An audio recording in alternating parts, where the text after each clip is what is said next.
Drama की starting में हम हमारे ड्रामा की मेन लीड ओ हारिन को देखते हैं, जो एक हाई स्कूल स्टूडेंट है और बहुत ही एक्साइटमेंट में कहीं भाग कर जा रही थी। वो बताती है आज उसकी लाइफ का बहुत इंपॉर्टेंट दिन है, क्योंकि वो अपने 10 साल पुराने फ्रेंड से आज लव कन्फेस करने जा रही है।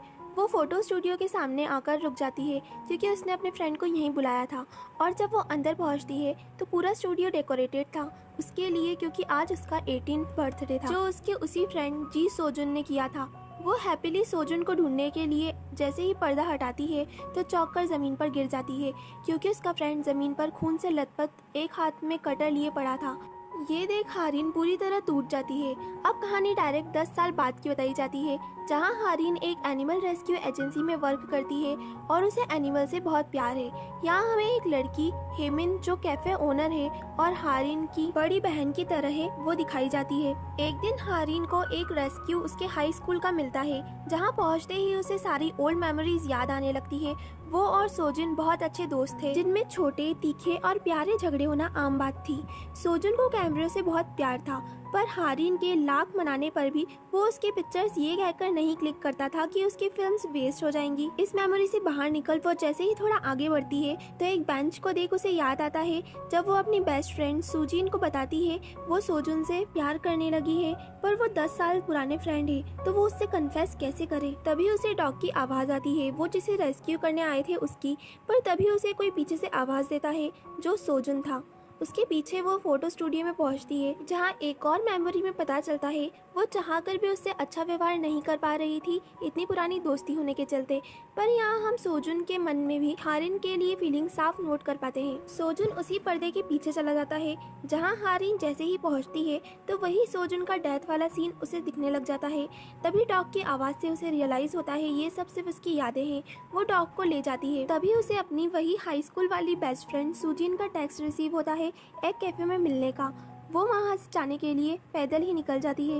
रास्ते में वो एक फोटो शॉप को देखती है, जहाँ उसे सोजुन का कैमरा दिखता है और वो उसे लेने अंदर पहुंच जाती है, जहां उसे उसके साथ कुछ पिक्चर्स जो सोजुन फ्रेम करने के लिए छोड़ गया था वो भी मिलते हैं। वहां के ओनर को थोड़ा सस्पिशियस दिखाया जाता है, जो हारिन को एक कार्ड भी देते हैं जिसमें एक बहुत ब्यूटीफुल कोड लिखा था, हम पास्ट से सबक तो ले सकते हैं पर पास्ट में जी नहीं सकते। हारिन कैफे पहुंचती है, जहां उसके सभी हाई स्कूल फ्रेंड उसका बर्थडे सेलिब्रेट करने एक साथ इकट्ठा थे। उसकी बेस्ट फ्रेंड सुजीन, फ्रेंड का बॉयफ्रेंड अनयोंग, उनका एक और फ्रेंड चा अनसंग। उससे आज के वर्क के बारे में पूछने पर वो बताती है वो आज उनके हाई स्कूल गई थी। ये सुनते ही सभी शांत हो जाते हैं। तभी योंग, जो सोजुन का बेस्ट फ्रेंड था, कहने लगता है आखिर सोजुन सुसाइड कैसे कर सकता है, ये उसे आज तक समझ नहीं आया। हारिन ये सब मेरी वजह से हुआ है कहकर वहाँ से चले जाती है। सबके रोकने पर भी वह नहीं रुकती। अनसंग उसे अम्ब्रेला देता है ताकि वो बीमार ना पड़े। हारिन का दिल बहुत भर आया था और जैसे ही वो घर पहुंच उन फोटोज को देखती है, उसे फिर पुरानी बातें याद आने लगती है। वो इस सच को नहीं झुठला सकती थी कि आज 10 साल बाद भी वो सोजुन को पहले जितना ही मिस करती है। वो उसमें से एक पिक्चर जलाने डाल देती है। फिर उस कैमरे के बैग से उसे एक लेटर भी मिलता है, जो सोजुन ने उसके लिए ही लिखा था कि वो उससे प्यार करने लगा है, और वो उसे ये लेटर इसलिए लिख रहा है क्योंकि वो उसे खुद की दोस्ती के चलते ये सब बताने में ऑकवर्ड महसूस कर रहा है, पर वो उसे बहुत पसंद करता है। लेटर पर हारिन अपने आंसू रोक ही नहीं पाती और काश वो सिर्फ एक बार सोजुन को देख पाती कहकर रोने लगती है। तभी वो फोटो जो उसने जलाया था उसकी डेट उड़ जाती है और हारिन जैसे ही आँख खोलती है वो अपने आप को फिर हाई स्कूल स्टूडेंट पाती है। उसे लगता है ये सब ड्रीम है। तभी वो सोजुन को देखती है और उसे तो अपनी आंखों पर यकीन ही नहीं होता। वो बस जल्दी से रुकवाकर तुरंत सोजुन के पीछे भागती है, जिस चक्कर में वो सीढ़ियों पर गिर जाती है, पर उसे चोट का दर्द का ख्याल ही नहीं था।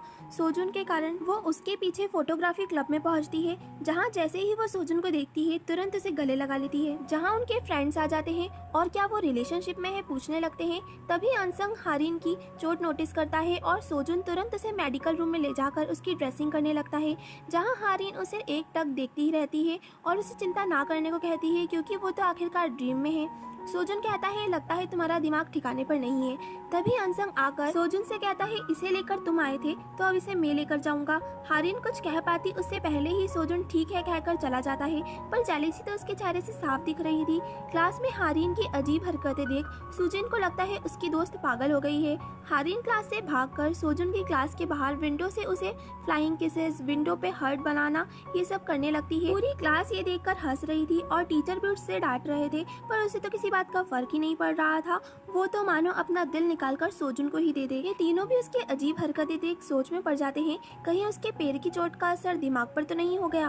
क्लास खत्म होने पर वो सोजुन के साथ लंच करना चाहती थी, पर उसे कहीं जाना है कहकर वो वहाँ से निकल जाता है। हारिन भी उसके पीछे पहुँचती है, वो भी उसके साथ जाएगी करके जिद करने लगती है। सोजुन अब करता भी क्या, हारिन उसके बाइसिकल के पीछे बैठ उसकी जिंदगी के सारे मजे लेना चाहती थी। अगर ये ड्रीम खत्म हो गया तो सब खत्म। सोजुन एक फोटोग्राफी शॉप के सामने बाइसिकल रोक देता है। ये वही शॉप है जहाँ से हारिन ने सोजुन का कैमरा और उसके फोटोग्राफ्स लिए थे। सोजुन आज भी फोटोज लेने ही आया था, जो वो हारिन को देखने से मना कर देता है, पर जब वो फिल्म्स लेने जाता है तो हारिन फोटोज देख लेती है जो उसके थे। हारिन ये देखकर बहुत खुश होती है और सोजुन के आने से पहले वो उसे वहाँ वापस रख देती है। सोजुन पैसे देकर चला जाता है, हारिन भी जाने लगती है। तभी वो ओनर हारिन को कहते हैं, संभल कर, अगर तुम पास को केयरलेसली हाथ लगाओगी तो बड़ी मुसीबत और बुरा बैड लक साथ आ सकता है। हारिन को समझ नहीं पाती और सोजुन के बुलाने पर चली जाती है। निकलने से पहले हारिन सोजुन का एक पिक्चर क्लिक करती है।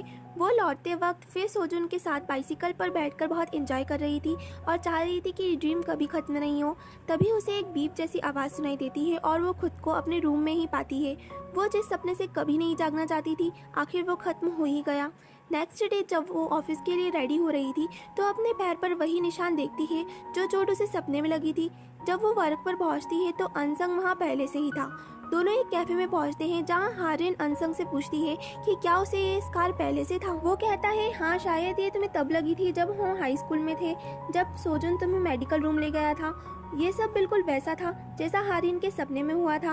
वो तुरंत भागकर घर पहुंचती है और सुजिन से भी कॉल कर ये कंफर्म करती है, जो उसे यही बताती है जो उसके सपने में हुआ था। हारिन उसका पुराना फोन भी चार्ज कर चेक करती है और उसमें उसे वही पिक्चर मिलती है जो उसने सोजुन की शॉप के बाहर क्लिक करी थी। वो समझ जाती है कि उसने टाइम ट्रेवल किया था, पर कैसे। वो पूरा रूम चेक करने लगती है, कल लाया कैमरा बॉक्स भी। तभी फ्लेम्स देखकर उसे कल का फोटो जलाना याद आता है।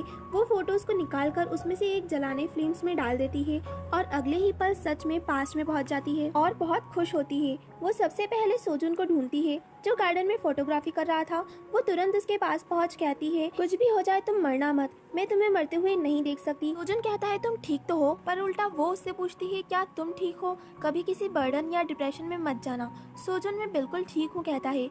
नेक्स्ट सीन में सोजुन और उसके क्लासमेट बास्केटबॉल खेल रहे थे। हारिन भी वहीं बैठी थी और सोच में पड़ी थी कि आखिर क्या बात सोजुन को परेशान कर रही होगी। उसके पास सुजिन का मैसेज भी आता है क्योंकि आज उन्हें शॉपिंग पर जाने का प्लान था, पर हारिन उसका कोई रिप्लाई नहीं देती। तभी वहाँ अनसंग आ जाता है। वो उससे पूछती है कि क्या कभी सोजुन ने उसे कुछ वियर्ड कहा जैसे वो परेशान है या डिप्रेशन में। अनसंग मना करता है कि सोजुन तो बहुत खुश रहता है, क्लास का परफेक्ट स्टूडेंट भी है, पर वो बताता है उसका एक क्लासमेट किम शिन वो सोजुन को बिल्कुल पसंद नहीं करता और क्लास में बेफालतू सोजुन से बहस भी कर चुका है, पर उसने आज तक उसके लिए कोई प्रॉब्लम क्रिएट नहीं की। हारिन सोजुन के बारे में और जानना चाहती थी, जिस पर अनसंग उसे आजकल सोजुन कुछ जो बुक्स पढ़ रहा है उन्हें चेक करने का सजेस्ट करता है। यहाँ सुजिन बहुत गुस्सा थी हारिन के ना आने की वजह से, और जब उसे पता चलता है वो प्लेग्राउंड में थी तब तो उसका गुस्सा और बढ़ जाता है। उन सभी को लग रहा था कि हारिन के बिहेवियर में कुछ तो चेंजेस है और पता नहीं वो लड़की आजकल कहाँ ही रहती है। यहाँ हारिन लाइब्रेरी पहुँच जाती है, जो वहाँ से सोजुन की रिकॉर्ड हिस्ट्री मांगती है बहाना कर कि वो आज नहीं आया है, पर वो लड़की कहती है वो आया है, जिसे देख हारिन खुश हो जाती है। ये लड़की है हेमिन, जो कैफे ऑनर है और उसकी बड़ी बहन की तरह है, पर तभी वो रियलाइज करती है कि वो पहली बार उससे सोजुन के फ्यूनरल में मिली थी और उसे पहली बार पता चला था सोजुन की कोई बहन भी है। तो बेसिकली हेमिन सोजुन की बहन है जो हारिन से सोजुन के फ्यूनरल में मिलेगी। मतलब अभी वो हारिन को नहीं जानती, फिर भी हारिन कैसे भी कर रिकॉर्ड्स निकलवा लेती है और लिस्ट के अकॉर्डिंग बुक्स निकालने लगती है। तभी एक बुक उस पर गिरने ही वाली थी कि सोजुन बीच में आ जाता है और उससे कहता है, तुम मुझे ना मरने का कह रही थी और अब खुद ही मुझे हर्ट कर रही हो। अभी एक लड़का सोजुन को बताता है उसे ऑफिस में बुलाया गया है। सोजुन जब ऑफिस पहुंचता है तो टीचर उसे उसके पेरेंट्स को लाने को कहते हैं, क्योंकि वो भले ही क्लास में परफेक्ट स्टूडेंट है बट इंटरव्यू में वो बहुत नर्वस हो जाता है, जिसके कारण उसका कॉलेज में एडमिशन होना बहुत मुश्किल है। यहाँ सोजुन का चेहरा साफ बता रहा था कि वो अपने पेरेंट्स को नहीं लाना चाहता था। हारिन भी ऑफिस के बाहर खड़े होकर ये सब सुन लेती है। इसके बाद वो फोटोग्राफी क्लब में पहुंचती है, जहाँ सुजिन पहले से ही इसकी क्लास लेने के लिए बैठी हुई थी। हारिन उल्टे पैर भागने की कोशिश तो तो करती है, पर सूजन उसे ऐसे कहाँ जाने देने वाली थी। वो उससे माफ़ी मांगती है कि बहुत इंपॉर्टेंट काम था और वो आगे से ऐसा कभी नहीं करेगी। सूजन उसे ये कहते हुए माफ़ कर देती है कि अगर दोबारा हुआ तो देख लेना। वो फेसबुक देख रहे थे और हारिन को पता चलता है सूजन अपना आईडी यहीं छोड़ गया है, और ये भी कि वो एक डिजिटल डायरी लिखता है जो प्राइवेट है। और जब सब रिटर्न घर जा रहे थे तो हारिन बहाना बनाती है कि वो कुछ भूल गई है, बाकी सब जाए और वो आ जाएगी। पर वो क्लब में आकर लैपटॉप पर सूजन की आईडी खोल पासवर्ड डालने की कोशिश करने लगती है, पर पासवर्ड मैच नहीं होता। पर जैसे ही वो पासवर्ड उस बुक का डालती है जो आजकल सूजन पढ़ रहा था, आईडी अनलॉक हो जाती है। दूसरी तरफ सूजन अपनी मॉम और बहन के साथ डिनर कर रहा था, जो देखकर लग रहा था कि वो यहाँ बैठना बिल्कुल पसंद नहीं कर रहा है। तभी वो कुछ ऐसा बोलता है जो हमें नहीं सुनाया जाता, पर उसकी मॉम उसे एक जोरदार तमाचा मारती है। और यहाँ हारिन उसकी डायरी में पढ़ती है, मैं सिर्फ एक ऑर्डिनरी लाइफ जीना चाहता हूँ, वैसे भी मैं सिर्फ एक सब्स्टिट्यूट ही हूँ। क्या होता अगर मुझे अडॉप्ट नहीं किया गया होता। हारिन को बस पता चला ही था कि सूजन अडॉप्टेड है, पर तभी उसे फिर से वो बीप की आवाज सुनाई देती है और वो प्रेजेंट में आ जाती है। नेक्स्ट सीन में वो उस चर्च में आई थी जहाँ से सूजन को अडॉप्ट किया गया था। नन उसे बताती है सूजन बहुत शांत और सेंसिटिव बच्चा था, और जिन लोगों ने उसे अडॉप्ट किया उनका कहना था सूजन बिल्कुल उनकी अम्यूजमेंट पार्क में खोई हुई बेटी की तरह दिखता है। इसके बाद हारिन हेबिन से भी मिलती है, जिससे वो कुछ पूछती उससे पहले ही वो बताती है सूजन को उसके पेरेंट्स ने अडॉप्ट किया था, और कहीं ना कहीं इसकी डेथ का कारण मैं भी हूँ। मेरा यूँ अचानक आ जाना उसे जरूर हर्ट किया होगा। हारिन अब घर पहुँच फिर से आईडी में लॉगिन करने का ट्राई करती है, पर एंटर नहीं हो पाती। मतलब उसे डायरी आगे बढ़ने के लिए पास्ट में ही जाना होगा। वो कहती है चाहे उसे कुछ भी करना पड़े, लेकिन मैं तुम्हें जिंदा करके रहूंगी। पर वो देखती है कैमरा टूट चुका है, मतलब वो टाइम ट्रेवल करने के लिए सिर्फ बचे हुए 7 फोटो का ही इस्तेमाल कर सकती है, और उनमें से वो एक फोटो का जला देती है और पास्ट में पहुँच जाती है। टास्क खत्म होने के बाद सूजन उसे कहती है कि आज लास्ट डे है, जो तुमने प्रॉमिस किया था भूलना मत। पर हारिन को तो प्रॉमिस याद ही नहीं था। वो बाकी सभी से पूछती है वो क्या कर रहे हैं, और ये देख के उसे प्लान करा कुछ भी याद नहीं है। तब उसे कहते हैं तुम्हें इलाज की जरूरत है। पर अब बेचारी हारिन करती भी क्या। वो लंच में भी जल्द ही उठकर चली जाती है और क्लब में लैपटॉप पर सूजन की डायरी आगे कंटिन्यू करती है। इसमें लिखा था वो अपनी फैमिली को रियल फैमिली बनाना चाहता था, पर ये सब उसके लिए फ्रस्ट्रेटिंग होता जा रहा है। ये पर हारिन सूजन के पास पहुँचती है, जो अपनी मॉम से उस रात वाली डिनर वाली बात के लिए माफी मांगने के लिए टेक्स्ट टाइप करता है, पर भेजने की हिम्मत नहीं जुटा पा रहा था। हारिन उसकी मदद करने का कहकर वो टेक्स्ट सेंड कर देती है। सूजन चौंक तो जाता है, पर उसकी मॉम तुरंत रिप्लाई कर देती है ठीक है। हारिन उसकी और उसकी मॉम की सारी मिसअंडरस्टैंडिंग क्लियर करना चाहती थी। सूजन रेस्टोरेंट पहुंचता है। हारिन ने उसे फैमिली को मनाने के लिए सीक्रेट्स देकर वहां भेजा था, जहां हारिन की ट्रिक्स के थ्रू वो अपनी मॉम से अच्छे से बात करने लगता है, और जब कोई बात नहीं रहती तो वो हारिन के बारे में ही बात करने लगता है, उन्हें बताने लगता है। यहाँ हारिन भी छुपकर आई थी, जो सोचती है इस तरह की एम्बैरेसिंग बातें मेरे बारे में बताना जरूरी था। इतने में वो उन दोनों को जाता देख खुद भी निकल जाती है, और अपना फोन वहीं भूल जाती है, जिस पर सूजन के ढेर सारे मिस्ड कॉल्स थे। यहाँ रास्ते में उसकी मॉम से बताती है आज उन्हें हेमिन ने भी डिनर पर इनवाइट किया था। सूजन पूछता है तो फिर आपने मुझे क्यों चुना। तो वो कहती है तुमने आज मुझे फर्स्ट टाइम डिनर के लिए पूछा था। वो उससे उस दिन के लिए माफी भी मांगती है, ये कहते हुए कि तुमने सच कहा था। और हमें बताते हैं कि सूजन ने उस रात कहा था मैं आपके लिए कोई मायने नहीं रखता, मैं सिर्फ एक सब्स्टिट्यूट हूँ। मॉम कहती है जब उन्होंने उसे अडॉप्ट किया तो खुद के मतलब के लिए किया था, पर जैसे जैसे वो बड़ा हुआ उन्हें रियलाइज हुआ कि वो उनके लिए बहुत इंपॉर्टेंट हो गया है, और अब वो उसके बिना नहीं रह सकती। सारी मिसअंडरस्टैंडिंग्स क्लियर हो गई थी। सूजन और उसकी मॉम दोनों ही बहुत खुश थे, और यहाँ उन्हें छुपकर देख रही हारिन भी बहुत खुश होती है और चैन की सांस लेती है। पर जल्द ही उसे रियलाइज होता है उसके पास उसका फोन नहीं है। वो कैफे पहुंचकर अपना फोन वापस लेती है, और सूजन के इतने सारे मिस्ड कॉल देख उसे याद आता है कि उसने आज कहा था कि ये लास्ट चांस है। वो उसे कॉल बैक करने की कोशिश करती है, पर वो कॉल नहीं उठाती। उसे सूजन का तभी कॉल आता है, जो उससे मिलने का पूछता है। हारिन सोचती है अभी सूजन को बचाना ज्यादा इम्पोर्टेंट है, और उससे मिलने पहुंच जाती है। वो उसे थैंक्स करता है, उसके ही कारण उसके और उसकी मॉम के बीच की मिसअंडरस्टैंडिंग क्लियर हो पाई है, और उसकी टिप्स ने भी बहुत हेल्प करी। हारिन बहुत खुश थी और बस यही सोच रही थी अब तो तुम नहीं मरोगे ना। तभी उसे वही बिप की आवाज आती है और वो फिर प्रेजेंट में आ जाती है। वो स्कूल एल्बम चेक करने लगती है सूजन के पिक्चर फाइंड करने के लिए, पर वो नोटिस करती है जहाँ पहले उसके और सूजन के पिक्चर थे वो अब वहाँ नहीं थे। वो फोन में भी सूजन का नंबर चेक करती है, पर उसे वो नहीं मिलता। फिर वो सूजन के बॉयफ्रेंड योंग से कॉल पर कर सूजन के बारे में पूछती है, जो उसे कहता है तुम्हारी दोस्ती तो टूट गई थी ना जब तुम हाई स्कूल में थे, और तभी उसके माइंड में नई मेमोरीज पॉपअप होने लगती है। सूजन बहुत बुरा मान चुकी थी। वो इंतजार करती रही और हारिन ने उसके प्रॉमिस को निभाया नहीं, सिर्फ वो ही उसे दोस्त मानती है, तो ऐसी दोस्ती का कोई फायदा नहीं। हारिन को बहुत बुरा लगता है कि क्या उसने पास्ट से छेड़छाड़ कर कुछ बहुत गलत कर दिया है। तभी कोई उसे आवाज देता है और जैसे ही हारिन टर्न होती है पीछे 28 साल का मींस प्रेजेंट का सोजुन खड़ा था। हारिन तुरंत भागकर उसे गले लगा लेती। सोजुन भी शॉक था हारिन के इस बिहेवियर से। वो दोनों घर बहुत साथ डिनर करते हैं पर हारिन तो सिर्फ टकटकी लगाए सोजुन को ही देख रही थी। सोजुन उसे कुछ खाने को कहता है पर उसका पेट तो सोजुन को देखते हुए ही भर गया था। वो और सोजुन रिलेशनशिप में है पर जल्दी वो रियलाइज करती है भले ही प्रेजेंट में वो 10 साल से रिलेशन में है बट उसे तो किस तरह से बिहेव करना है आता ही नहीं। तभी सोजुन वॉशरूम से बाहर आ बेड पर आ जाता है। हारिन पूछती है तुम क्या यहीं सोओगे? सोजुन कहता है तो क्या मैं घर चला जाऊं? हारिन तो बेचारी बहुत घबरा जाती है पर तभी सोजुन पीछे रखी स्कूल एल्बम देखने लगता है और दोनों ओल्ड मेमोरीज याद करने लगते हैं। पर हारिन जैसे ही सुजिन की पिक्चर देखती है उदास हो जाती है। सोजुन ये देखकर तुरंत एल्बम बंद कर देता है और उसे सो जाने को कहता है। नेक्स्ट मॉर्निंग जैसे ही हारिन की आंखें खुलती हैं और वो सोजुन को अपने पास नहीं देखती तुरंत उसे ढूंढने के लिए बाहर भागती है पर तभी सोजुन आ जाता है जो ब्रेकफास्ट मटेरियल लेने गया था।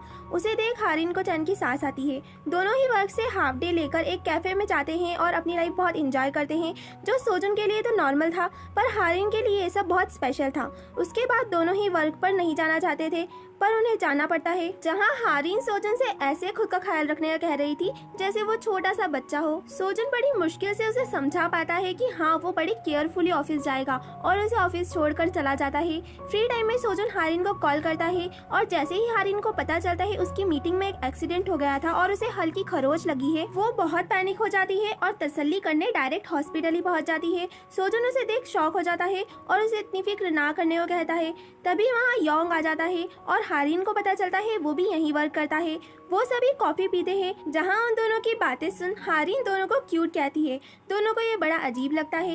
तभी हारिन नोटिस करती है वो कॉफी हेमिन सोजुन की बहन की कैफे की ही है पर उसे पता चलता है ऐसा नहीं है, उसकी डेथ हो चुकी है जब वो हाई स्कूल में थे तब। हारिन को तो बहुत बड़ा झटका लगता है। वो पूछती है कैसे तो सोजुन कहता है मेरी वजह से। उस रात जब उसकी मॉम उसके साथ डिनर करने आई थी हेमिन ने भी उन्हें इन्वाइट किया था पर उन्होंने सोजुन को चुना और उसी दिन हेमिन का एक्सीडेंट हो गया और हो सकता है अगर उसने उसकी मॉम को ना बुलाया होता तो हेमिन आज जिंदा होती। हारिन समझ जाती है ये सब उसके पास चेंज करने की वजह से हुआ है। उसका और सुजिन का दोस्ती टूटना और हेमिन की डेथ सब उसके पास चेंज करने से कनेक्टेड है। घर पहुंच वो देखती है सेम उसी दिन का एक फोटो और था और वो सब कुछ ठीक कर सकती है पर फिर क्या सोजुन नहीं, उसे पूरा विश्वास था कि वो सब ठीक कर देगी और वो उस फोटो को जलाकर पास में पहुंच जाती है जहां वो उस दिन सब सेम करती है पर फास्ट। सोजुन की मॉम को टेक्स्ट भेजना पर वो उससे कहती है मैं आज तुम्हारा पीछा नहीं कर सकती पर सब ठीक हो जाएगा। सोजुन को समझ नहीं पाता। इसके बाद वो सुजिन के साथ प्रॉमिस मुताबिक शॉपिंग करने पहुंचती है जो सुजिन अपनी मॉम को गिफ्ट देने के लिए कर रही थी और हारिन ने उसकी हेल्प की, इसके लिए वो उसका थैंक्स करती है। अब हारिन जल्दी से हेमिन जहाँ थी वहाँ पहुँचती है और दौड़कर उसे एक्सीडेंट होने से बचाने जा ही रही थी कि उसे फिर वो बिप की आवाज सुनाई देने लगती है पर वो उसे इग्नोर करते हुए उसका एक्सीडेंट होने से बचा लेती है। तभी अचानक प्रेजेंट में आ जाती है और जल्दी फोन में हेमिन का नंबर ढूंढने लगती है जो वापस आ चुका था और सुजिन को एल्बम में देखकर वो बहुत खुश होती है पर एल्बम में वो पिक्चर नहीं थे जो उसने सोजुन के साथ देखे थे। मीन सोजुन फिर से वो बोलती है क्या कुछ पाने के लिए मुझे कुछ खोना जरूरी है और रोने लगती है। वो सोजुन को पाकर भी फिर खो चुकी थी। नेक्स्ट डे वो अनसंग से हेमिन के कैफे में मिलती है जो ऑफिसर है और हारिन ने उससे सोजुन के केस की फाइल मंगाई थी। वो बताता है केस को सुसाइड इसलिए बता दिया गया क्योंकि उसके पेरेंट्स ने सभी इंटरव्यू से मना कर दिया था और ऑटोप्सी भी पेरेंट्स के कंसेंट के बिना नहीं हो सकती। हारिन सोजुन के फोन की हिस्ट्री देखती है जिसमें उसने उसे लास्ट मैसेज किया था क्लब में मिलने का। फिर सोजुन ने ओके रिप्लाई दिया था बट उसके फोन में लास्ट एक मैसेज हारिन की तरफ से भेजा गया था। हारिन को याद ही नहीं आ रहा था कि क्या उसने उसे लास्ट मैसेज किया था। अब उसे सोजुन के फोन की जरूरत थी जो हेमिन सुन लेती है और उसकी मॉम से मिलने को कहती है जिन्होंने आज भी सोजुन का कुछ इम्पोर्टेंट सामान संभाल के रखा था। अब हारिन को सोजुन का फोन मिल चुका था। वो घर आ उसे चार्जिंग पर लगा देती है और किस्मत से वो चालू भी हो जाता है जिसमें लास्ट मैसेज हारिन का ही था कि मैं लेट हो जाऊंगी जब तक मेरी दी हुई ड्रिंक पीना। पर हारिन को ऐसा कुछ भेजना याद नहीं था और वो याद करती है उस दिन सोजुन से मिलने जाते समय एक लड़की ने कहा था उसे टीचर ने बुलाया है पर वहाँ जाने पर टीचर ने कहा उन्होंने उसे नहीं बुलाया। इसके बाद हारिन क्लास में होते हुए फिर क्लब में पहुंची थी पर वो सोचती है उसने तो सोजुन को कोई ड्रिंक ही नहीं दी। फिर वो केस फाइल फिर से चेक करने लगती है और उसमें से मेन पॉइंट्स नोट करती है जैसे उसने राइट हैंड कट किया था पर उसे एक बात अजीब लगती है रिस्ट काटते वक्त उसने बिल्कुल भी हेजिटेट नहीं किया। पर उसे ये समझ नहीं आ रहा था कि अनसंग ने जिसमें हेजिटेशन वाली बात लिखी है उसी पेज को क्यों कहा था कि ये इम्पोर्टेंट नहीं है। उसने ये सब नोट कर लिया था पर अभी भी वो खुद कंफर्म करना चाहती थी और वो एक फोटो से पास्ट में फिर जाने का डिसाइड करती है। पर जब पास्ट में आती है तो वो मूर्ति बने खड़ी थी स्केचिंग क्लास में और सभी स्टूडेंट उसका स्केच बना रहे थे। क्लास खत्म होने पर वो सुजिन को साथ लेकर सोजुन की क्लास में जा रही थी। सुजिन नहीं जाना चाहती थी, उसके बाद भी हारिन उसे खींचकर ले जा रही थी कि कभी अकेले छोड़ने पर वो फिर गुस्सा हो गई। तो क्लास में पहुंचने पर उन्हें पता चलता है प्लेग्राउंड में पीई क्लास में बास्केटबॉल खेला जा रहा है। हारिन अब सुजिन को खींचकर प्लेग्राउंड ले जाती है। दोनों बैठकर गेम एंजॉय करने लगते हैं। सुजिन तो बड़े प्यार से सिर्फ अपने बॉयफ्रेंड को ही देख रही थी। तभी हारिन उसे एक लड़के को देखने को कहती है जो बड़े अजीब स्टेयर दे रहा था सोजुन को। सुजिन बताती है वो किमशन वो है जो उसके बॉयफ्रेंड ने बताया था, बड़ा ही अजीब लड़का है। हारिन को याद आता है अनसंग ने भी इसी लड़के के बारे में बताया था जो सोजुन को पसंद नहीं करता। तभी शिनवो सोजुन को धक्का दे देता है और वो गिर पड़ता है जिससे उसके हाथ में चोट लग जाती है। योंग उसे कहता है ये क्या किया और माफी मांगो, पर सोजुन कहता है इसकी जरूरत नहीं। तभी टीचर आ जाते हैं और सोजुन को मेडिकल रूम में जाने को कहते हैं। सोजुन जा ही रहा था कि पीछे से हारिन आकर उसे चिल्लाने लगती है कि उसे खुद का ध्यान रखना चाहिए। सोजुन कहता है ज्यादा कुछ नहीं हुआ और वो मेडिकल रूम जाने लगता है। हारिन भी साथ चलने को कहती है पर सोजुन कहता है वो छोटा बच्चा नहीं है, जिस पर हारिन ठीक है कहकर जाने लगती है। पर सोजुन उसे रोकते हुए उसका हाथ पकड़ लेता है क्योंकि चाहता तो वो भी था कि वो उसके आसपास ही रहे।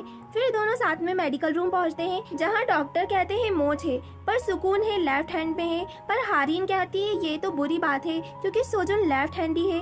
और तभी उसे याद आता है रिपोर्ट्स के अकॉर्डिंग सोजुन ने अपने राइट हैंड को कट किया था पर उसके तो लेफ्ट हैंड पर चोट लगी है। तो चोट लगे हाथ से कोई दूसरे हाथ को कैसे कट कर सकता है, और वो भी जल्दी बिना किसी हेजिटेशन के। अब दोनों क्लास में लौट रहे थे पर अभी भी हारिन के दिमाग में वही चल रहा था। वो उस दिन की सुबह याद करती है जब सोजुन ने सुसाइड किया। उस दिन हारिन का बर्थडे भी था और सोजुन ने उसे अपने बाइक की एज अ गिफ्ट देते हुए ये कहा था कि वो बाइक नहीं चला सकता क्योंकि उसके हाथ में चोट लगी है। हारिन सोचती है उस दिन सोजुन अपने लेफ्ट हैंड का यूज नहीं कर पा रहा था तो उसने हाथ कट कैसे किया, मतलब सोजुन ने सुसाइड नहीं किया। हारिन सोजुन से कहती है तुम मरने वाले हो मेरे बर्थडे पर। सोजुन कुछ समझ नहीं पा रहा था, उसे लगता है हारिन पागल हो गई है।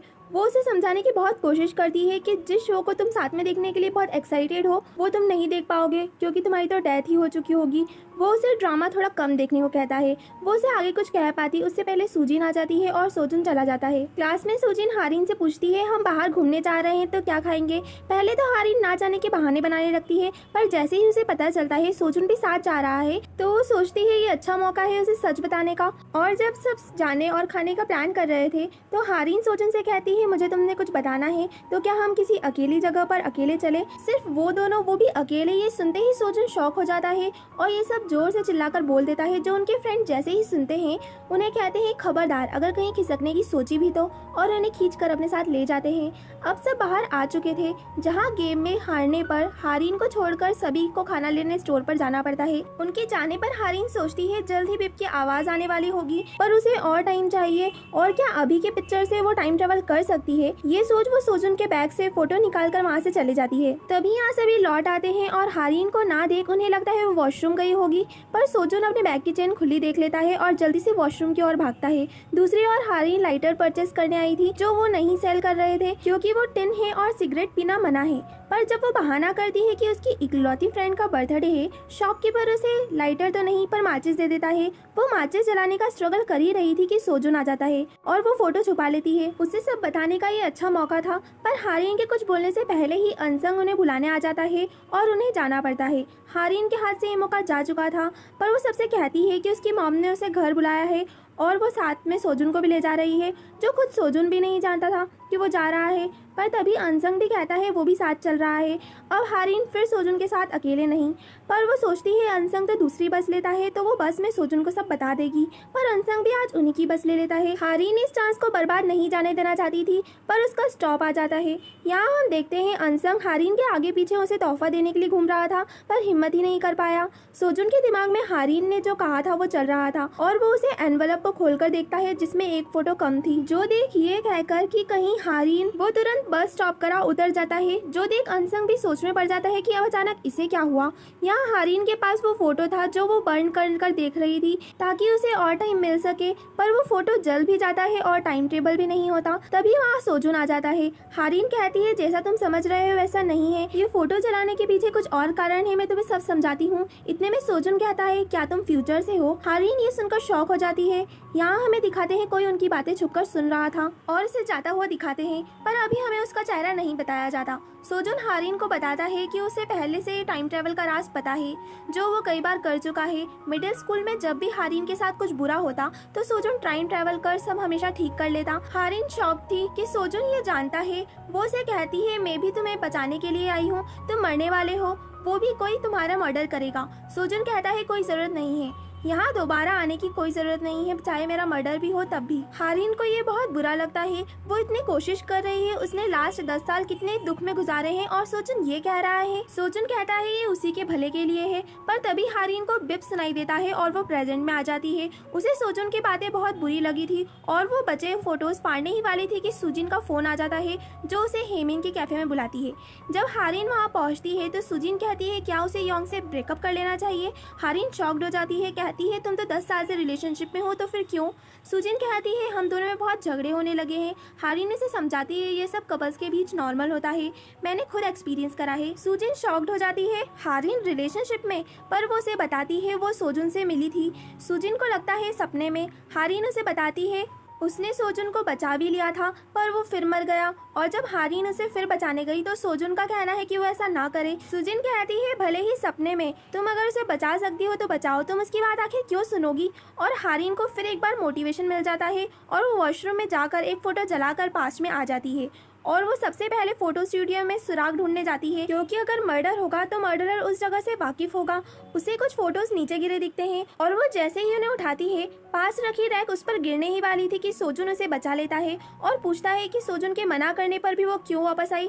हारिन उस पर भड़क उठती है कि 10 साल में कितना तड़पी हूँ और जब मेरे पास आखिरी मौका है तो तुम मुझे क्यों रोक रहे हो। सोजुन कहता है क्योंकि ये डेंजरस है। मैंने क्यों टाइम ट्रेवल करना बंद कर दिया, क्योंकि हर टाइम ट्रेवल का प्राइस भी हमें ही चुकाना पड़ता है, जो हर बार बढ़ता ही जाता है, और ये रैक भी तुम पर इसीलिए गिरने वाली थी। हारिन को भी याद आता है उसके पैर पर लगना, सुजिन से दोस्ती टूटना, हेमिन की डेथ। वो कहती है फिर भी मैं ये करूंगी, तो बेटर है तुम मुझसे उम्मीद ना रखो रुकने की। अब सोजुन भी आखिर क्या ही करता। यहाँ दूसरी तरफ अनसंग हारिन को ढूंढते हुए फोटो स्टूडियो के बाहर आया था और उन दोनों की बातें सुन लेता है कि हारिन फ्यूचर से आई हुई है और उस रात भी उन दोनों की बातें अनसंग ने ही सुनी थी। अब सामान उठाते वक्त हारिन की नजर रैक पर पड़ती है, जो ऐसा लग रहा था जानबूझकर काटी गई है, पर ये किसने किया ये जानने के लिए सोजुन एक कैमरा स्टूडियो के बाहर लगा देता है सबूत इकट्ठा करने के लिए, और वो हारिन से कहता है वो वीडियो क्लिप उसे फ्यूचर में ईमेल कर देगा। हारिन सोजुन से पूछती है क्या तुम्हें डर नहीं लग रहा, जिस पर वो नहीं तो कहता है,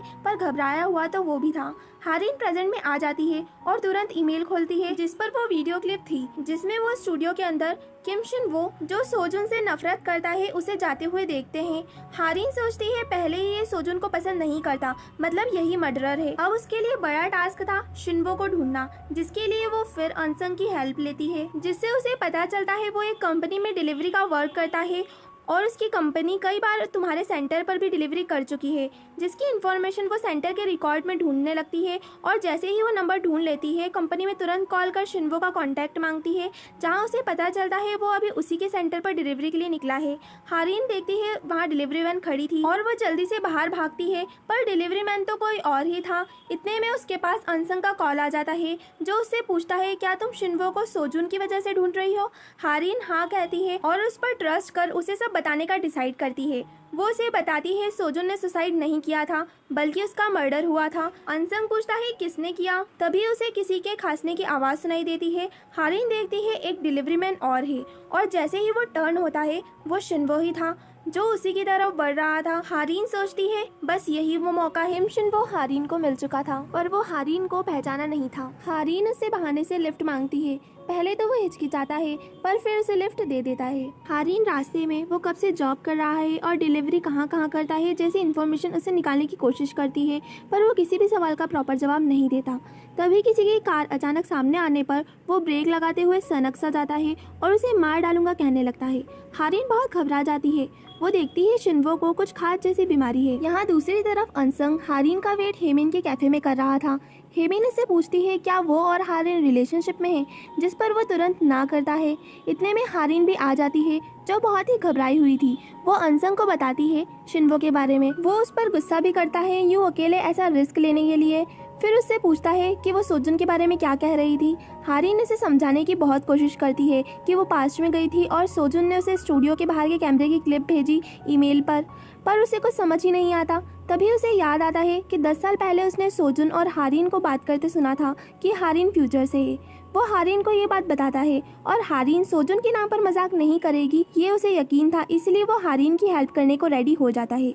हारिन का प्लान था शिन्वो के खिलाफ सबूत इकट्ठा करने का ताकि वो उसे पकड़ा सके। वहीं दूसरी तरफ सेंटर में एम्प्लॉइज देखते हैं ज़ोलेटाइल जो एक ड्रग है उसकी कुछ बॉटल्स गायब थी जो लास्ट मंथ भी गायब थी। यहाँ अनसंग हारिन को बताता है सोजुन की रिपोर्ट्स से उसने एक पेज उसे नहीं दिखाया था कि कहीं वो ज्यादा परेशान ना हो जाए, जिसमें लिखा था सोजुन की बॉडी में ज़ोलेटाइल पाया गया था जो उस समय ड्रग्स था जिससे इंसान नशीली हालत में चला जाता है। तभी हारिन को उसके कोवर्कर्स का कॉल आता है कि ज़ोलेटाइल की कुछ बॉटल्स फिर से गायब हैं। इतना सुनते ही हारिन अनसंग के साथ शिन्वो की कंपनी में पहुंचती है जहां उसकी वैन खड़ी थी जो लॉक भी नहीं थी। ये बहुत अच्छा मौका था वैन चेक करने का। यहाँ ऑफिस में बैठा शिन्वो देखता है कि इसके ज़ोलेटाइल की बॉटल्स खत्म हो गई हैं, जो लेने वो बाहर वैन की ओर जाने लगता है। यहाँ हारिन को ज़ोलेटाइल की बॉटल मिल जाती है जिसकी पिक्चर्स खींच अनसंग पुलिस को कॉल करने चला जाता है। तभी हारिन देखती है शिन्वो वैन की तरफ बढ़ रहा है, पर हारिन अभी भी वैन में ही थी। शिन्वो जैसे ही डोर खोलता है तो वहाँ हारिन तो नहीं थी, पर उसे उसका सामान बिखरा हुआ दिखता है और बैग में भी उसे कुछ गड़बड़ दिखती है। और जैसे ही वो मिरर के रिफ्लेक्शन में देखता है उसे पीछे कोई छुपा हुआ दिखता है और वो डोर क्लोज कर पीछे से हारिन पर वार करने ही वाला था कि अनसंग उसका हाथ पकड़ लेता है। अब पुलिस उसे अरेस्ट कर चुकी थी। वो उन दोनों को तो ऐसे घूर रहा था जैसे अभी ही खा जाएगा। उसका इन्वेस्टिगेशन स्टार्ट होता है जहां वो ऑफिसर्स के सवालों का जवाब तो नहीं दे रहा था, बस यही बड़बड़ा रहा था कि उन्हें कहाँ देखा है। तभी उसे याद आता है ये सोजुन के दोस्त हैं। वो हंसते हुए ऑफिसर से कहता है उन्होंने ये मेरे ड्रग्स चुराने के कारण नहीं बल्कि अपने मरे हुए फ्रेंड के लिए किया, पर वो यही डिजर्व करता था, उसके साथ सही हुआ। ऑफिसर कहते हैं मतलब तुमने उसे मारा? वो मना करते हुए कहता है वो तो विटनेस था, उसने मर्डरर को देखा था। ऑफिसर्स के ये पूछने पर कि उसने फिर ये पहले क्यों नहीं बताया, वो कहता है सभी मुझे ही मर्डरर समझते इसलिए। वो बताता है उसने स्टूडियो की विंडो से देखा किसी ने सोजुन की कलाई काटी और वो थी लाइब्रेरियन हेमिन, मतलब सोजुन की बहन। स्टेशन में हारिन भी बैठे शिन्वो के बयान का इंतजार कर रही थी। नेक्स्ट सीन में हम हेमिन को देखते हैं जो जब कैफे में थी तभी उसे ऑफिसर का कॉल आता है कि सोजुन के मर्डर का एक विटनेस मिला है। वो उसका नाम पूछती है और उसे पता चलता है शिन्वो ने उसे देखा था। वो कहती है फोटो और हमें बताया जाता है उसने हारिन और सुजिन की बातें सुन ली थी कि हारिन पास्ट में गई थी फोटो की मदद से और हारिन के वॉशरूम से आने के बाद उसे वहाँ जले हुए फोटोज के टुकड़े मिले थे। फिर आज सुबह अनसंग और हारिन की बातें भी वो सुन रही थी और हारिन के जाने पर वो अपना आईडी वहीं भूल गई थी जो हेमिन के पास है, जिसकी हेल्प से वो हारिन के घर का लॉक अनलॉक करा देती है ये कहकर कि चाबी खो गई है। और घर में ढूंढने पर उसे सोजुन का कैमरा और फोटो भी मिलता है। वो कैफे में पहुंच उसे बाहर डस्टबिन में बहुत से फोटोज को जलाकर देखती है जिससे कुछ नहीं होता। और जब वो फेडअप होकर सारे फोटोज फेंक कर जाने ही वाली थी तभी सोजुन का कैमरे वाला फोटो जलने लगता है और डेट के उड़ते ही हेमिन पास्ट में पहुंच जाती है, जिस पर उसे पहले तो यकीन नहीं होता पर जल्द ही वो समझ जाती है वो पास्ट में ही है। यहाँ प्रेजेंट में ऑफिसर के बाहर आने पर हारिन शिन्वो के बारे में पूछती है पर उन्हें तो जैसे कुछ पता ही नहीं था। वो कहते हैं कौन शिन्वो? हारिन को कुछ समझ ही नहीं आ रहा था। वो अनसंग को कॉल कर कहती है कि ऑफिसर कह रहे हैं वो शिन्वो को पहचानते ही नहीं। अनसंग कहता है तुम किस बारे में बात कर रही हो, और वो हारिन को बताता है शिन्वो ने तो सुसाइड कर लिया था जब वो हाई स्कूल में थे तभी। हारिन के माइंड में न्यू मेमोरीज बिल्डअप होती है शिन्वो के सुसाइड की। हारिन जल्दी से घर जाकर फोटोज देखती है जो सिर्फ 3 बचे थे, एक बुक में, एक फ्रेम में और एक कैमरे के बैग में जो गायब था। हारिन समझ जाती है कोई पास्ट में गया और उसे चेंज कर दिया, मीन्स मर्डरर शिन्वो नहीं था। वो सोचती है जहाँ लास्ट टाइम गई थी वहीं से चेक करना स्टार्ट करेगी और वो हेमिन के कैफे में पहुंचती है और उसे परेशान करने के लिए माफ़ी मांगते हुए कैफे में चेक करने लगती है जहाँ उसे कुछ नहीं मिलता और निकलते वक्त हेमिन उसे उसका आईडी लौटाती है। हारिन उसे थैंक्स बोलकर जाने ही लगती है तभी उसकी नज़र कैफे के पीछे रखे डस्टबिन पर जाती है जो पूरा खाली था, पर उसे हिलाते ही उसके नीचे से उसे एक जले हुए फोटो का टुकड़ा मिलता है। उसके दिमाग में आता है कि क्या हेमिन पर वो बिना एविडेंस किसी पर शक नहीं करना चाहती थी। वो घर पहुंच फिर पास्ट में जाने का सोचती है क्योंकि मर्डरर को पकड़ना ही होगा, और लास्ट सेकंड फोटो के थ्रू वो पास्ट में आ जाती है। शिन्वो के सुसाइड के अगले दिन वो सोजुन से मिलती है और उसे बताती है शिन्वो मर्डरर नहीं था, और जो मर्डरर था उसने फ़ोटो चुरा लिया और पास चेंज कर दिया।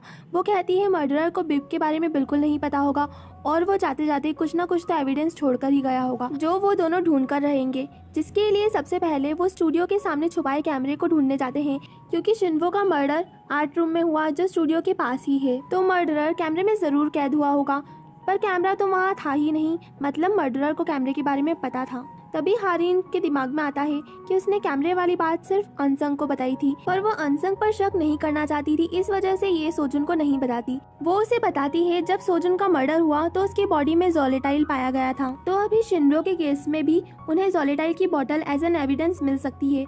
सोजुन की बॉडी में ड्रग्स मिला, ये बात उसे बहुत बुरी लगती है क्योंकि वो ऐसा नहीं कर सकता, ये उसे यकीन था। हारिन उससे कहती है मुझे तुम पर विश्वास है, अभी एविडेंस ढूंढते हैं। दोनों हर एक डस्टबिन की तलाश करने में लग जाते हैं और फाइनली हारिन को एक डस्टबिन से पैकेट में वो बॉटल्स मिल जाती हैं जो वो सोजुन को दिखाती है, जो उसे जल्द पुलिस स्टेशन चलने को कहता है। पर उस पैकेट को थ्रो करने की तरीका बिल्कुल हेमिन की तरह था, जिस पर वो थोड़ा हिचकती तो है, पर फिर पुलिस स्टेशन में वो एविडेंस जमा कर देते हैं। अब दोनों खुश थे कि एक एविडेंस उनके हाथ लग चुका है, अब उन्हें उस कैमरे को ढूंढना होगा। सोजुन बहुत खुश था हारिन का हाथ पकड़कर चलने पर, जिस पर हारिन कहती है इसमें कौन सी बड़ी बात है, हम 10 साल से रिलेशनशिप में रह चुके हैं। दोनों बहुत खुश थे। तभी हारिन के दिमाग में उन फोटो स्टूडियो वाले ऑनर की बात आती है। पास्ट चेंज करने से बदकिस्मती आती है और उसका प्राइस पे करना पड़ता है।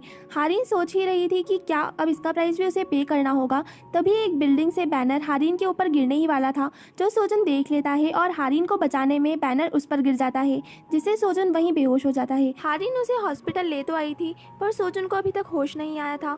डॉक्टर बताते हैं उसकी रिब टूटने के कारण उसे कब होश आएगा ये कुछ कहा नहीं जा सकता। हारिन बहुत परेशान थी। सोजुन ने उसे बचाने के लिए खुद को खतरे में डाला और जल्द ही वो बिब के थ्रू प्रेजेंट में भी लौट जाएगी, पर वो सोजुन को बचाने के लिए कुछ भी करेगी।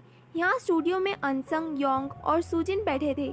अनसंग हारिन का ही वेट कर रहा था, तभी सुजिन के पास हारिन का कॉल आता है और वो उन्हें वेट करने का कहकर बाहर जाकर हारिन से बात करती है। सुजिन को सोजुन हॉस्पिटल में है ये पता चलता है, वो भी आने का कहती है, पर हारिन उसे स्कूल में ही रहकर कैमरा ढूंढने को कहती है। कैसा कैमरा पूछने पर हारिन उसे कहती है जो मैं कहने वाली हूँ ध्यान से सुनना, और सीन यहीं कट हो जाता है।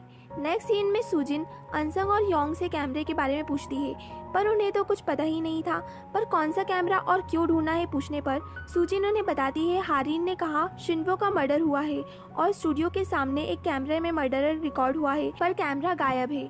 सभी कैमरा ढूंढने में लग जाते हैं। यहाँ हारिन को कॉल आता है और पता चलता है कि जोलेटाइल की बोतल एक एविडेंस नहीं हो सकता, क्योंकि वो किसने खरीदा इसका कोई प्रूफ नहीं है। जिस पर वो पास के फार्मेसी स्टोर्स में जाकर इंफॉर्मेशन निकालने की कोशिश कर रही थी कि क्या किसी ने कुछ दिन पहले जोलेटाइल परचेज किया, पर सीसीटीवी की कमी की वजह से उसे कुछ पता नहीं चल रहा था। जिस पर वो सोचती है कि अगर वो प्रेजेंट में होती तो सेंटर से तुरंत सीसीटीवी चेक कर पाती। वहीं दूसरी तरफ स्कूल में सभी कैमरे की तलाश में थे। तभी सुजिन और योंग देखते हैं अनसंग गायब है और योंग भी सुजिन को अलग अलग होकर कैमरा ढूंढने को कहकर चला जाता है। सुजिन को अजीब तो लगता है, पर वो मान जाती है। हमें दिखाया जाता है अनसंग क्लास में कैबिनेट्स चेक कर रहा होता है, तभी वो योंग को बहुत तेजी में कहीं जाता देखता है, जो उसे रोकने पर भी नहीं रुकता। अनसंग भी उसके पीछे जाता है और योंग को वेयर हाउस से बाहर आता देखता है, जो अनसंग को अपने सामने देख डर जाता है। अनसंग डायरेक्टली पूछता है क्या तुम्हें वो मिल गया? योंग कहता है नहीं, तुम्हें क्या मेरे हाथ में दिख रहा है? अनसंग कहता है क्या सच में? और ये सीन यहीं कट हो जाता है। यहाँ हारिन जब हॉस्पिटल लौटती है तो सोजुन को होश आ चुका था, जो खुद ही मेडिसिन लेने चला गया था। ये देख हारिन उसे बहुत डांटती है कि वो क्या कर रहा है, उसे हारिन को कॉल कर देना चाहिए था। हारिन उसके लिए कितनी परेशान थी।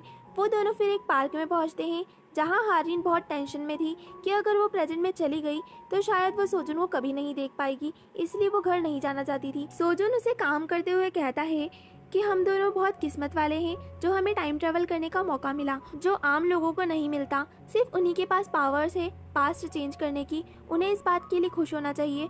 और उसे फिक्र नहीं करनी चाहिए क्योंकि वो दोनों एक दूसरे के लिए हैं और एक दूसरे के साथ हैं।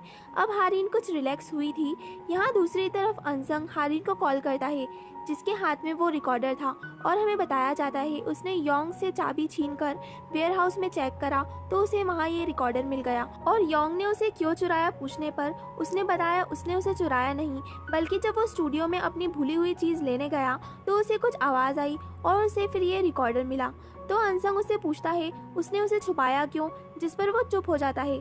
हारिन और सोजुन जल्द ही स्कूल पहुंचते हैं। जब अनसंग कैमरे की रिकॉर्डिंग देख ही रहा था पर हारिन के आते ही वो उसे बंद कर देता है। हारिन आते ही कैमरा मांगती है जिस पर अनसंग और योंग दोनों ही हिचकिचाते हैं। हारिन सुजिन के बारे में भी पूछती है पर वो उसे कुछ नहीं कहते। हारिन उनसे कैमरा ले लेती है और रिकॉर्डिंग देखती है, जो देखते ही वो खुद शॉक हो जाती है क्योंकि उस रिकॉर्डिंग में वो शिन्वो के आर्ट रूम में जाने के बाद सुजिन को उसी रूम में जाता देखते हैं, जो देख सब शॉक हो एक दूसरे को देखने लगते हैं। और सुजिन के स्टूडियो में आने पर उस वीडियो को दिखाकर उस पर सवालों की झड़ी लगा दी जाती है। सुजिन साफ इनकार कर देती है कि ये वो नहीं है। अनसंग कहता है जैकेट और हेयर पिन तो बिल्कुल तुम्हारी जैसी है, जिस पर वो कहती है ऐसी जैकेट कितने ही स्टूडेंट्स के पास है। हारिन कहती है पर तुमने कहा था हेयर पिन तुमने खुद बनाई थी, जिस पर सुजिन कहती है उसने जिस स्टूडियो में ये बनाई थी उस समय वहाँ बहुत सी और लड़कियाँ भी थी जो सेम हेयर पिन बना रही थी और मैं तो कल पूरा दिन तुम्हारे साथ थी। सोजुन कहता है नहीं, कल तुमने लंच हमारे साथ नहीं किया। और सुजिन पर इतने सवाल उठता देख योंग उन सबको चुप रहने का कहता है। सुजिन भी रोते हुए ये बोलकर चली जाती है कि तुम मेरे दोस्त होकर मुझ पर कैसे शक कर सकते हो, वो भी किसी के मर्डर का। सुजिन और योंग एक साथ चल रहे थे और बाकी तीन उनके पीछे, जिनके पास यही सवाल था कि सुजिन के पास शिन्वो को मारने का कोई भी कारण नहीं था। तभी वहाँ पुलिस आ जाती है और सुजिन को इन्वेस्टिगेशन का कहकर ले जाती है। सुजिन उनसे भी यही कहती है कि वो ये वीडियो में नहीं है और फिर वो कल लंच के टाइम कहाँ थी पूछने पर उसे बताना ही पड़ता है। और सीन यहीं कट हो योंग पर शिफ्ट होता है जो पुलिस स्टेशन में था और ऑफिसर उसे बताते हैं सुजिन के अकॉर्डिंग उसे कॉन्स्टिपेशन यानी कब्ज की बीमारी है। योंग भी हैरान हो जाता है। ऑफिसर बताते हैं जिस वजह से सुजिन को घर जाना पड़ा और जाते वक्त पेट में दर्द से वो बेहोश हो गई। तब किसी डिलीवरी मैन ने उसकी हेल्प करी और सुजिन सच कह रही है, ये बात का सबूत वो डिलीवरी मैन ही है, जिसके बारे में सुजिन को सिर्फ इतना याद है कि वो किसी चाइनीज रेस्टोरेंट से था। वो ये सब बातें अपनी बाकी फ्रेंड्स को भी बताता है। हारिन कहती है हमें उस डिलीवरी मैन को ढूंढना होगा क्योंकि सुजिन पर हमने शक किया था उसके दोस्त होने के बाद भी। सभी उसकी बात पर एग्री होकर रेस्टोरेंट में चेक करने निकल जाते हैं। हारिन भी रेस्टोरेंट भटक कर उस डिलीवरी मैन को ढूंढ रही थी। तभी वो सोचती है अगर मर्डरर सुजिन की तरह दिखने की एक्टिंग कर रहा था तो ये सब उसका प्लान होगा। और आखिर योंग को कैमरा इतनी इजीली मिल कैसे गया। वो योंग को कॉल कर ये पूछती है, जिस पर वो कहता है वो स्टूडियो में कुछ भूल गया था और जब उसे लेने गया तो निकलते वक्त उसे एक आवाज आने पर उसने वहाँ देखा जहाँ उसे कैमरा मिला। और हाँ, कबर्ड में उसे अनसंग की वॉच भी रखी मिली थी जो खो गई थी। तभी वहाँ सोजुन आ जाता है और उसे बताता है डिलीवरी मैन मिल गया है और अनसंग उसे स्टेशन ले गया है, हमें भी वहीं चलना चाहिए। हारिन को डिलीवरी मैन के मिल जाने वाली बात पर बहुत रिलीफ मिलता है, पर वो सोजुन को अपने साथ स्कूल चलने को कहती है क्योंकि जोलेटाइल की बोतल अगर पुख्ता सबूत नहीं है तो जो टूल उसने मारने के लिए उसे यूज़ किया होगा वो अच्छा एविडेंस होगा और उन्हें वो ढूंढना ही होगा। दोनों आर्ट रूम में आते हैं जहाँ शिन्वो का मर्डर हुआ था। वहाँ आते ही हारिन सोचती है अगर मर्डरर सुजिन को फंसाना चाहती थी तो उसने आर्ट रूम से निकलते वक्त फोटो स्टूडियो की तरफ से नहीं लौटी होगी।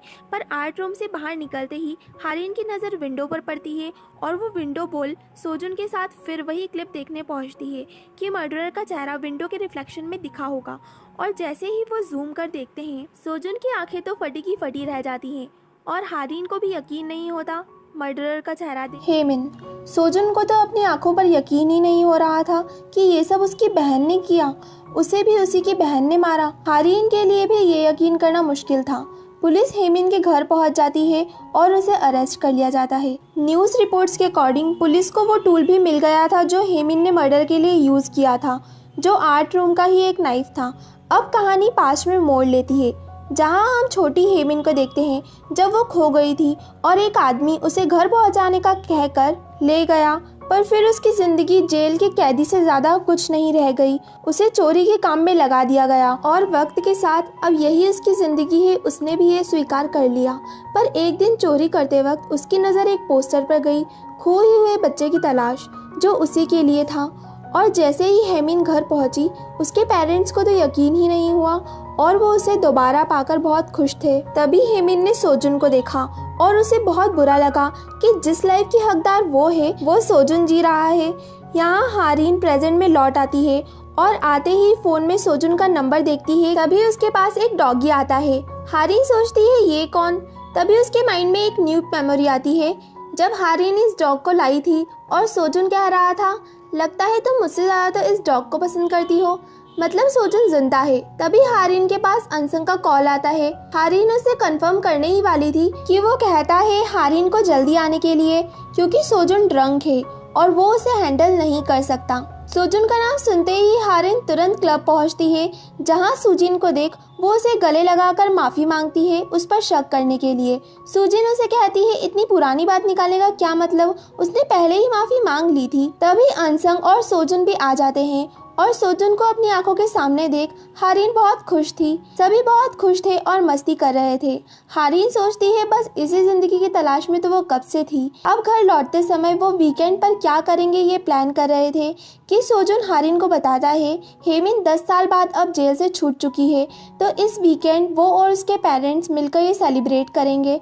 हारिन सोचती है हेमिन इतनी जल्दी छूट भी गई। नेक्स्ट मॉर्निंग सोजुन ऑफिस के लिए रेडी हो रहा था और हारिन तो उसे प्यार से ही निहारे जा रही थी। अब उसके जाने के बाद हारिन भी सेंटर पर पहुंचती है जहां कुछ वॉलेंटियर आने वाले थे जिनकी लिस्ट हारिन के पास थी और उसे पता चलता है एक एक्स्ट्रा वॉलेंटियर भी आया है। हारिन सभी के नाम के आगे टिक लगा ही रही थी कि लास्ट वॉलेंटियर का नाम नहीं था। तभी उसके सामने हेमिन आ जाती है। हारिन उसे देखकर चौंक जाती है। वो कहती है वो तो सिर्फ वॉलेंटियर है। हारिन को उससे बात करना थोड़ा अटपटा लग रहा था। वो दोनों पहचान के हैं ये जानने पर हारिन के कोवर्कर्स उन्हें साथ में बात करने के लिए छोड़ देते हैं। हेमिन हारिन से कहती है तुम्हें मुझसे बात करने में शर्म आ रही होगी पर वो 10 साल से जेल में रहकर बहुत बदल गई है। उसे अपने किए कामों का बहुत पछतावा है। ब्रेक में हारिन के कोवर्कर्स उससे कहते हैं कि हेमिन बहुत हार्ड वर्किंग है। लौटते वक्त हारिन हेमिन को रोकती है क्योंकि उसने फॉर्म में फ़ोन नंबर नहीं लिखा था, इसलिए वो अपनी मॉम का फ़ोन नंबर लिख देती है और जाने से पहले वो हारिन से उसका नंबर भी मांगती है। हारिन उसे मना नहीं कर पाती और नंबर दे देती है। अब घर लौटते वक्त हारिन सुजिन से बात कर रही थी। वो उसे भी हेमिन के बारे में बताती है। सुजिन हारिन से उस पर विश्वास ना करने और अगर उसका कॉल आए तो ना उठाने का भी कहती है। हारिन घर पहुंच डॉग को खाना देती है और सोजुन और खुद के मैसेज देखने लगती है। तभी उसे एक कॉल आता है कि सोजुन हॉस्पिटल में मरने ही वाला है। हारिन तुरंत टैक्सी लेने भागती है। तभी उसे सोजुन का कॉल आता है और वो तो बिल्कुल ठीक था, मतलब वो स्कैम कॉल था। सोजुन हारिन को ऐसे कॉल पर बिलीव ना करने और घर जाने को कहता है। हारिन जब घर पहुंचती है तो उसका डॉग बहुत अजीब बिहेव कर रहा था, टेबल के नीचे छुपकर भौंक रहा था। पर हारिन कुछ समझ पाती उससे पहले ही कोई उस पर पीछे से वार कर देता है जो हेमिन ने करा था। हेमिन वो लास्ट फोटो ढूंढने लगती है और उसे फ्रेम में वो फोटो मिल ही जाता है। हारिन बेहोश नहीं हुई थी। वो उसे रोकने की बहुत कोशिश करती है पर हेमिन उसे लात मार फोटो को जला देती है। पर हारिन उसे रोकने में उसका पैर पकड़े हुई थी, इस वजह से वो दोनों साथ में पास में आ जाते हैं। जिस दिन हेमिन को अरेस्ट करा गया था उसी दिन हेमिन का इन्वेस्टिगेशन चल रहा था और घड़ी देखकर वो कहती है अभी तक तुम्हें वो नहीं मिला और उसे वॉशरूम यूज करना है कहती है। यहाँ हारिन भी पास में आ चुकी थी। वो देखती है आज उसका बर्थडे है। वो सोजुन को ढूंढने लगती है और अनसंग और योंग से उसे पता चलता है वो तो हॉस्पिटल में है। उसकी बहन को अरेस्ट होने से उसकी मॉम बेहोश हो गई थी, इस वजह से वो सोजुन को कॉल करती है और उसे सब बताती है। ये भी कि अभी भी मर्डर टूल पुलिस के हाथ नहीं लगा, मतलब वो स्कूल में ही है और हेमिन उसे डिस्ट्रॉय करने के लिए कुछ भी करेगी, पर उससे पहले उन्हें वो ढूंढना होगा। यहाँ दूसरी तरफ हेमिन वॉशरूम यूज करने का बहाना कर भाग निकलती है और एक टैक्सी लेकर स्कूल चलने को कहती है। हारिन वो नाइफ ढूंढ ही रही थी कि सोजुन भी स्कूल आ जाता है, पर अचानक हारिन से सोजुन का कैमरा गिर जाता है और टूट जाता है। पर अभी नाइफ ढूंढना ज्यादा जरूरी था। पर 8 रूम से सभी नाइफ गायब थे और उन्हें टीचर से पता चलता है बच्चे अभी नाइफ का यूज कर रहे हैं। अब उनका टास्क था सभी नाइफ देखकर उनमें से मर्डर वाले को पहचानना, जिसमें दोनों लग जाते हैं। यहाँ हेमिन भी स्कूल पहुंच जाती है और सबसे पहले अपने लॉकर से ज़ोलेटाइल को हटाती है। तभी वो हारिन को भागकर जाता देखती है। हारिन ग्राउंड में बैठे बच्चों के पास वाले नाइफ चेक करने लग जाती है। यहाँ सोजुन भी नाइफ ही ढूंढ रहा था, तभी एक स्टूडेंट उसके पास आकर कहता है हारिन ने उसे टेरेस पर बुलाया है। वो हारिन को कॉल करते हुए टेरेस पर जाने लगता है। यहाँ नाइफ ढूंढने के चक्कर में हारिन कॉल नहीं उठा पाती और फाइनली उसे नाइफ मिल ही जाता है, जो पाकर वो बहुत खुश होती है और सोजुन के मिस्ड कॉल देख वो उसे कॉल बैक करती है, पर अब सोजुन कॉल पिक नहीं करता और हारिन को सोजुन का मैसेज आता है, मुझे वो मिल गया, मैं टेरेस पर हूँ। हारिन दोबारा सोजुन को कॉल करती है, पर अब तो उसका फोन ही बंद आ रहा था। हारिन को कुछ गड़बड़ तो लगती है, फिर भी वो टेरेस पर पहुंच जाती है और सोजुन को बेहोश देखती है और उसके पास हेमिन को खड़ा पाती है। हारिन जैसे ही आगे बढ़ती है, हेमिन सोजुन के गर्दन पर कटर रख देती है। हारिन वहीं रुक जाती है और हेमिन को शांति से बात करने को कहती है, पर हेमिन उससे कहती है मुझे नाइफ दो वरना ये गया। हारिन सोजुन को बचाने के लिए नाइफ भी हेमिन को दे देती है और सोजुन को छोड़ने का कहती है, पर हेमिन कहती है मैंने इसे छोड़ दूंगी, ऐसा कब कहा था। हारिन उससे कहती है वो ऐसा क्यों कर रही है, सोजुन ने उसका क्या बिगाड़ा है। हेमिन गुस्से में कहती है इसने मेरी जिंदगी जी है तो उसका खामियाजा तो इसे भुगतना ही होगा, और वो उसे मारने ही वाली थी कि हारिन उसे रुकने को कहती है और उसके सामने वही सीन आ जाता है जब उसने अपने बर्थडे पर सोजुन को मरा देखा था। वो हेमिन से सोजुन की जान की भीख मांगने लगती है। हारिन ये सब सोजुन के लिए कर रही है, ये देख वो कहती है तुम सब इसे इतना प्यार क्यों करते हो, ये सिर्फ मेरा एक सब्स्टिट्यूट है। हारिन को बहुत गुस्सा आ जाता है, वो हेमिन को कहती है तुम साइको हो, सोजुन तुम्हारा सब्स्टिट्यूट नहीं, तुम दोनों अलग अलग हो। तभी सोजुन को भी होश आने लगता है। हारिन हेमिन की तरफ बढ़ने लगती है, हेमिन उससे दूर रहने को कहती है वरना वो सोजुन को मार डालेगी। हारिन के ना रुकने पर वो सोजुन को मारने ही वाली थी कि सोजुन उसे धक्का दे देता है। हेमिन फिर उठकर उसकी तरफ उसे मारने के लिए बढ़ती है तो हारिन उसे रोकने के लिए दौड़ती है और हारिन और हेमिन दोनों ही टेरेस से गिर जाते हैं। सोजुन बचाने की कोशिश तो करता है पर नहीं बचा पाता। हारिन गिरते हुए सोजुन के साथ बिताए हुए हर लम्हे को याद करने लगती है, जब वो पास्ट में फर्स्ट टाइम आई थी और सोजुन को 10 साल बाद अपनी आंखों के सामने देख वो तुरंत उसके गले लग गई। सोजुन के साथ बाइसिकल पर बैठना और फिर उसे लाइफ में वापस लाना सब उसे याद आता है, और तुम्हारे साथ बिताया हर पल मेरे लिए खास है, ये कहते हुए हारिन की आंखें बंद हो जाती हैं। यहाँ सोजुन रोने के सिवाय कुछ नहीं कर सकता था, उसने उसे खो दिया था जिसने उसे बचाने के लिए ना जाने क्या क्या किया। हारिन को एम्बुलेंस में ले जाता दिखाते हैं। सोजुन भी एम्बुलेंस की तरफ भागता है पर उसे रोक लिया जाता है और वो सिर्फ रोता रह जाता है। हारिन की डेथ से सभी दुखी थे, टीचर, स्टूडेंट्स, सुजीन का तो रो रो कर बुरा हाल था। यहाँ अनसंग और योंग भी इसी रियलिटी को एक्सेप्ट नहीं कर पा रहे थे। अनसंग कहता है काश मैं तुम्हें बता पाता कि मैं तुम्हें कितना पसंद करता था। यहाँ हेमिन हॉस्पिटल में थी और उसकी मॉम अपनी बेटी को इस हालत में देखकर पुलिस ऑफिसर्स को दफा हो जाने को कहती है। हेमिन का ब्रेन डेड हो चुका था। ऑफिसर जाते समय कहते हैं ऐसा नहीं होना चाहिए था और ना होता अगर वॉशरूम की विंडो सील्ड होती। सोजुन ये सब सुन लेता है, वो रूम में जाने को बढ़ता तो है पर अपनी मॉम को इस हालत में वो नहीं फेस कर पाएगा, इसलिए अंदर जाने की हिम्मत नहीं जुटा पाता। वो सोचता है ये सब उसी की वजह से हुआ, अगर वो चाहता तो हारिन को रोक सकता था पास में आने से। अगर वो नहीं मान रही थी फिर भी उसे हारिन को रोकना चाहिए था। वो बहुत ग्रीडी हो गया था। इतना सोच वो जल्दी से घर की ओर भागता है और पुराने पिक्चर से पास में जाने को ट्राई करता है, पर कुछ नहीं होता क्योंकि ये पिक्चर उस स्पेशल कैमरे से नहीं क्लिक करे गए थे। इसके बाद वो उस शॉप पर भी जाता है पर वो क्लोज थी। वो वहीं बैठकर रोने लगता है। फिर स्कूल पहुंचता है जहां उसे हर जगह हारिन ही दिख रही थी, फोटो स्टूडियो में भी। वो इस सब का जिम्मेदार खुद को ठहरा रहा था, इस वजह से सुसाइड करने का डिसाइड करता है। जहां उसका मर्डर होना था ठीक उसी जगह पर वो रिस्ट काटता उससे पहले उसे फिर हारिन की पुरानी मेमोरीज दिखने लगती हैं, जहां वो उसे कैमरे में रोल लगाना सिखा रहा था एक ट्रिक से, जिससे सेम रील से 24 की जगह 25 पिक्चर्स क्लिक करी जा सकती है। और उसे वो मोमेंट याद आता है जब नाइफ ढूंढते वक्त हारिन से कैमरा गिर गया था और वो जल्दी से जाकर उस कैमरे को चेक करता है जिसमें गिरने के साथ एक पिक्चर क्लिक हो गया था। वो जल्दी से उस फोटो को प्रिंट करता है और उसे जलाकर पास में आने में कामयाब हो ही जाता है। वो उस समय में पहुंच जाता है जब वो हॉस्पिटल में था। तभी उसे पुलिस का कॉल आता है कि हेमिन स्टेशन से भाग गई है। और जैसे ही उसके पास हारिन का कॉल आता है, वो उसे कहता है हेमिन स्टेशन से भाग गई है और तुम तुरंत स्कूल से बाहर निकल जाओ। हारिन कहती है पर नाइफ, जिस पर सोजुन कहता है उसकी चिंता तुम मत करो, वो मैं ढूंढ लूँगा। हारिन स्कूल से बाहर थी और सोच ही रही थी कि दोनों साथ में ढूंढते तो ज़्यादा जल्दी मिल जाता। यहाँ सोजुन वो नाइफ ढूंढ लेता है।